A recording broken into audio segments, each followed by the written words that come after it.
ದೇವೇಗೌಡರು ಯಾವಾಗಲೂ ಈ ಕ್ಷೇತ್ರಕ್ಕೆ ಬಂದಂತ ಸಂದರ್ಭದಲ್ಲಿ ಬಹುಶಃ ಕಳೆದ ವಿಧಾನಸಭಾ ಚುನಾವಣೆ ಸಂದರ್ಭದಲ್ಲಿ ಅವತ್ತು ಸೇರಿದಂತ ಒಂದು ಜನಸಾಗರ, ಒಂದು ಜನಸ್ತೋಮ ಇವತ್ತು ಸುರೇಶ್ ಗೌಡರು ನೆನೆಸ್ಕೊಂಡು ಹೇಳ್ತಾ ಇದ್ರು. ಚುನಾವಣೆ ಅಂದಾಗ ಅದರಲ್ಲೂ ವಿಶೇಷವಾಗಿ ನಾಗಮಂಗಲ ತಾಲೂಕಿನಲ್ಲಿ ದೇವೇಗೌಡರ ಅಭಿಮಾನಿಗಳು, ಕುಮಾರಣ್ಣನ ಅಭಿಮಾನಿಗಳು, ಪಕ್ಷದ ಅಭಿಮಾನಿಗಳು ಸೇರ್ತಕ್ಕಂಥದ್ದು ಸರ್ವೇ ಸಾಮಾನ್ಯ. ಆದರೆ ಚುನಾವಣೆನ ನಾವು ಯಾವ ರೀತಿ ವ್ಯವಸ್ಥಿತವಾಗಿ ನಡೆಸಬೇಕು ಕೊನೆ ದಿನದವರೆಗೂ ಅಂತಕ್ಕಂಥದ್ದು ಇವತ್ತು ನಮ್ಮ ಎಲ್ಲರ ಮೇಲೆ ಒಂದು ಜವಾಬ್ದಾರಿ ಇದೆ ಅಣ್ಣ. ಈ ದೇಶದ, ಈ ರಾಷ್ಟ್ರದ ಚುನಾವಣೆಯ ದಿನಾಂಕ ಈಗಾಗಲೇ ಪ್ರಕಟ ಆಗಿದೆ. 150 ಕೋಟಿ ಜನಸಂಖ್ಯೆ ಇರತಕ್ಕಂಥ ಭಾರತ ದೇಶದ ಭವಿಷ್ಯವನ್ನ ತೀರ್ಮಾನ ಮಾಡತಕ್ಕಂಥ ಒಂದು ಕ್ಷಣ ಇದೇ ತಿಂಗಳು 26ನೇ ತಾರೀಕು, ಮುಂದಿನ ತಿಂಗಳು 7ನೇ ತಾರೀಕು.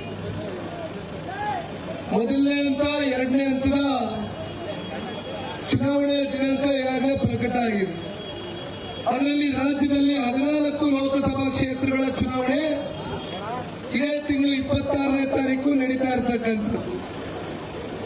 ನಾನು ಒಂದು ಮಾತನ್ನ ಹೇಳಲಿಕ್ಕೆ ಬಯಸ್ತೇನೆ. ಜನತಾದಳ ಪಕ್ಷ, ಈ ಪ್ರಾದೇಶಿಕ ಪಕ್ಷ ನಮ್ಮ ರಾಜ್ಯದಲ್ಲಿ ದೇವೇಗೌಡರು ಸಾಹೇಬರ ಒಂದು ಹೋರಾಟದ ಪ್ರತಿಫಲ. ಇಲ್ಲಿರ್ತಕ್ಕಂಥ ಎಲ್ಲ ಸಾವಿರಾರು ಸಂಖ್ಯೆಯಲ್ಲಿ ಇವತ್ತು ಸೇರಿರ್ತಕ್ಕಂಥ ನಮ್ಮ ಪಕ್ಷದ ನಿಷ್ಠಾವಂತ ಕಾರ್ಯಕರ್ತರ ಒಂದು ಶ್ರಮ. ಇವತ್ತು ತಾವೇನು ಕಟ್ ಬೆಳೆಸಿದ್ದೀರಿ ಪಕ್ಷವನ್ನ.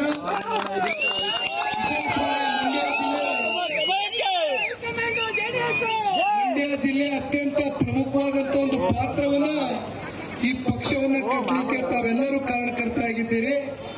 ಪ್ರತಿ ಚುನಾವಣೆ ಸಂದರ್ಭದಲ್ಲೂ ಕೂಡ ನಮಗೆ ಆಶೀರ್ವಾದವನ್ನ ಮಾಡಿದ್ದೀರಿ. ಬಹುಶಃ ಸುರೇಶ್ ಗೌಡ್ರ ಒಂದು ಸೋಲು, ಅದು ಸೋಲು ಅಂತಕ್ಕಂಥದ್ದು ಇವತ್ತು ನಾವು ಇದೇ 5 ವರ್ಷದಿಂದ ನಡೆದಂತ 2018 ವಿಧಾನಸಭಾ ಚುನಾವಣೆ ಸಂದರ್ಭದಲ್ಲಿ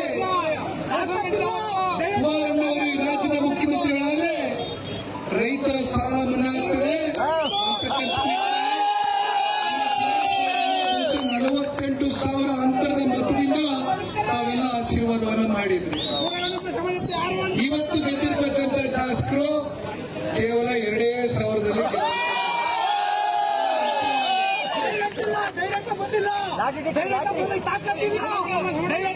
ಬಹುಶಃ 2019 ಲೋಕಸಭಾ ಚುನಾವಣೆಯ ಒಂದು ಫಲಿತಾಂಶ ಇವತ್ತು ನಾನು ನೆನೆಸ್ಕೊಳ್ಬೇಕಾಗ್ತದೆ. ಅದಕ್ಕೆ ಕಾರಣ ಅವತ್ತಿನ ಒಂದು ರಾಜಕೀಯದ ಷಡ್ಯಂತ್ರಕ್ಕೆ ಒಬ್ಬ ಯುವಕ ಬಲಿಯಾದ. ಅವತ್ತು ಕೂಡ ನಾಗಮಂಗಲ ವಿಧಾನಸಭಾ ಕ್ಷೇತ್ರದಲ್ಲಿ 9,000ಕ್ಕಿಂತ ಹೆಚ್ಚು ಅಂತರದಲ್ಲಿ ಅದನ್ನು ನಾನು ಮರೀಲಿಕ್ಕೆ ಸಾಧ್ಯ ಇಲ್ಲ. ಬಹುಶಃ ಈ ಬಾರಿ ಈ ಹೋಬಳಿಯ ಹೈಯೆಸ್ಟ್